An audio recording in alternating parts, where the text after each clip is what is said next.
پچھلی ملاقات میں ہم نے بتایا تھا کہ یزیدی فوج نے امام حسین کے خیمے دریا سے ہٹوا دیے اور الگ جگہ خیمے لگانے کو کہا گیا۔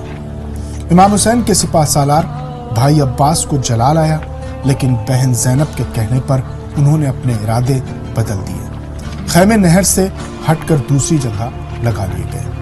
ادھر خیموں میں عبادتوں کا ماحول تھا، قرآن کی تعلیمات پر عمل کرتے ہوئے کردار تھے، اور ادھر نہر کی ناکے بندی کی جا رہی تھی۔ حسین ابن علی کے خیمے سے نہر پر جانے والے راستوں پر پہرا بڑھایا جا رہا تھا۔ فوج کی تعداد بڑھ رہی تھی، چاروں طرف سپاہی نظر آ رہے تھے۔ کوفے سے ابن زیاد بھی اپنے خاص دستے کے ساتھ آ چکا تھا۔ ابن زیاد نہر القمہ کے کنارے ٹہل کر حالات کا جائزہ لے رہا تھا۔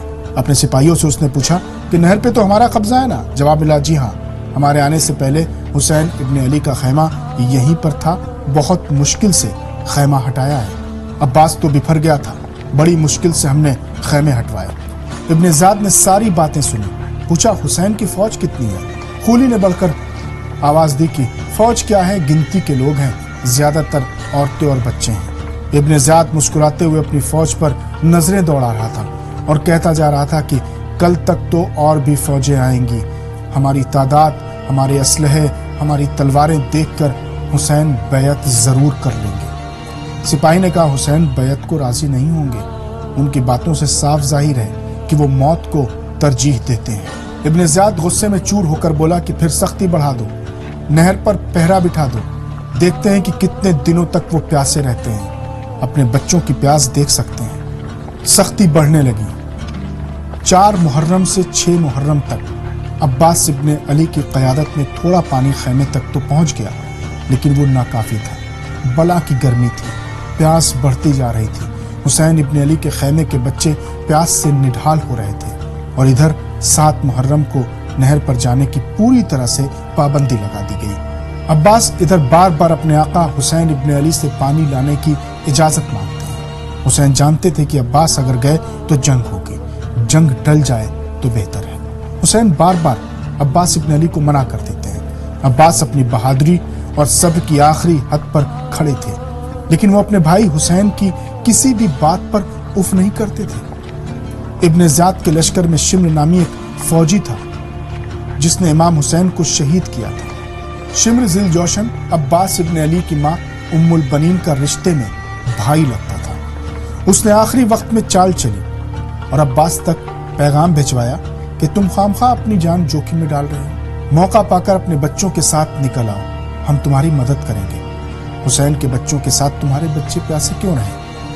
عباس شمر کا خط پڑھتے ہی تھر تھر کانپنے لگے اور قاصد کو غصے میں دیکھ کر کہا کہ جا اپنے آقا سے کہہ دے کہ عباس ابن علی تجھ کو اور تیری دنیا کو ٹھوکر مارتا ہے۔ میں حسین ابن علی کا بھائی نہیں، غلام ہوں، اور ان کے قدموں پر جان دینا اپنا مقدر سمجھتا ہوں۔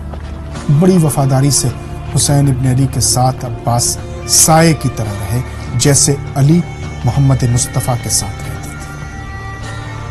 7 محرم سے 9 محرم کے بیچ محمد کے پیاروں پر تپتے ریگستان میں کیا کیا نہ گزر گئے۔ پھول سے بچے، نازوں سے پالے لاڈلے ایک ایک قطرہ پانی کے لیے ترس رہے تھے۔ 9 محرم کی صبح ہی ابن سعد نے جنگ کی تیاریاں شروع کر دی، اور 9 محرم کو شام ہوتے ہی ابن سعد نے پہلا حملہ کیا اور چلا چلا کر کہنے لگا کہ لوگوں گواہ رہنا کہ پہلا تیر میں نے ہی مارا ہے۔ سب نے اسے آ کر مبارکباد دی اور اس کی بہادری کی تعریف کرنے لگے۔ ادھر امام حسین نے عباس کو بلایا اور کہا کہ جا کر ذرا پوچھو یہ اچانک حملہ کیوں کیا ہے، وہ بھی عورتوں اور بچوں کے خیموں پر۔ عباس اپنے ساتھیوں کے ساتھ دشمن کی طرف بڑھے، بولے یہ اچانک حملے کا کیا سبب ہے؟ دشمن نے کہا کہ ہمیں ہمارے امیر کا حکم ملا ہے کہ حسین کے قافلے پر حملہ شروع کر دیا جائے۔ عباس نے فوراً گھوڑا اپنے آقا کی طرف موڑا، امام حسین سے خود بھی جنگ کی اجازت مانگی۔ حسین ابن علی نے عباس سے کہا عباس جاؤ، ان سے 1 رات کی مہلت لے لو۔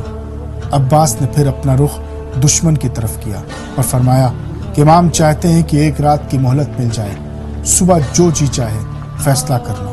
اور آخر کار امام حسین نے 1 رات کی مہلت لے لی اور جنگ 1 دن اور ٹل گئی۔ فاطمہ کے چین کو نبی کے نور عین کو، فاطمہ کے چین کو نبی کے نور عین